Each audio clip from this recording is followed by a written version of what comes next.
If you're watching this video, I'm almost sure that you'll be thinking that being a giver is the better person, someone who's kind, generous, and loves to share with others. But what if I told you that being a giver isn't entirely a good thing? There needs to be a balance, and in fact, many givers that I know are terrible at receiving. And it's even more important that you strike the right balance, because giving in an unbalanced way will have serious negative effects to your health, your relationships, and possibly even your finances. I'm going to give you an example of a very common imbalance that I see every single day. At a very simple level, you've got two types of people in this world. You've got givers and you've got takers. When you're a giver, you feel good because you're giving to others. You're sharing, caring, and you have the goal of improving something in another person's life. But when giving is done excessively and without some form of reciprocation, this seemingly selfless act can drain and deplete your energy. Let's say you're helping out a friend, and you're always there for them and repeatedly lending them a listening ear and a helping hand. You may even be giving to them at the detriment of your own needs and prioritize their well-being over your own.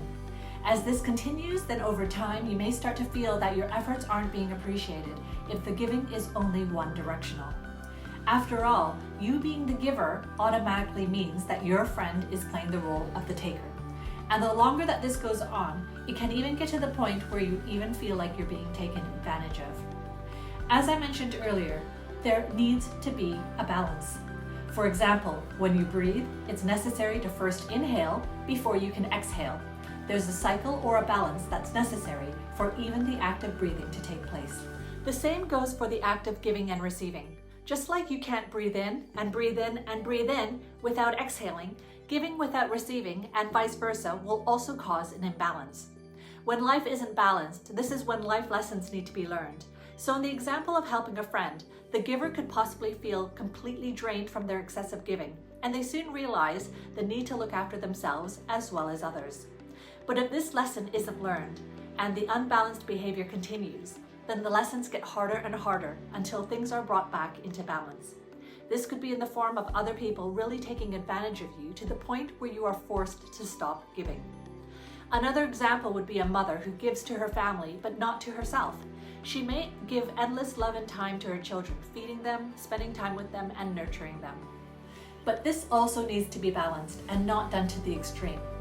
I'm not saying that you don't feed your kids and you mistreat them. Of course, you need to provide the love and basic needs for your children. However, there's a fine line between doing what someone needs and doing too much. Giving a child everything they want may seem like a good thing, and this is actually some people's definition of being a good parent. However, although this pleases your child in the short run, it's doing no favors for them in the long run, as this might be learning lessons like, I can get everything I ask for, or I don't need to work hard or do anything to be given things, or even nothing is of value because everything comes easily. Eventually, they may even stop being grateful for what they get from you because it becomes their norm and it's expected. And it's important to note that in no way is there judgment in any of these examples.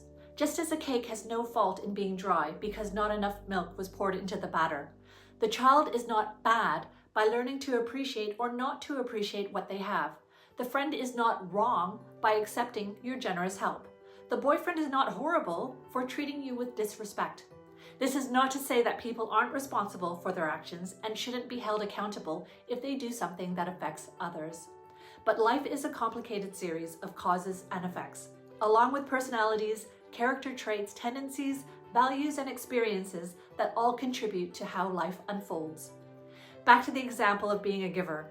The fact is, there needs to be takers in the world in order for people to give. Imagine a world where everyone had the tendency of being a giver.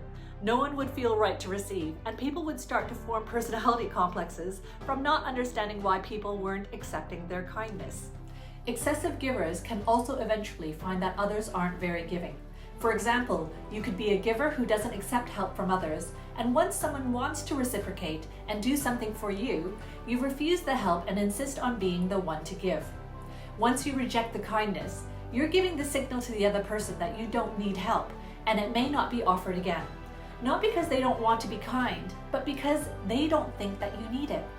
Now, this is not to say that you always need to think, what's in it for me when you give, in the fear that you may tip the balance. But keep in mind that everything in the universe is an exchange of energy. Now, the good news is that you can use this knowledge to help move forward in your life and not get stuck in any patterns and life lessons for too long, rather than thinking all of the time about how your good deeds need to be balanced out, as this kind of defeats the purpose of giving. It's important to use this instead to identify when there is a potential problem or pattern that you would like to change. So the next time something doesn't go your way, or you feel like you've been mistreated by another, I want you to really think about how this may have come about. By removing blame, judgment, and emotions from the equation, know that there is always a cause and effect to every single event in life, whether you can see this or not. It may take some time and some serious self-reflection, but I promise you, it's possible to live an empowered life of your choosing if you learn to balance the energies of your life.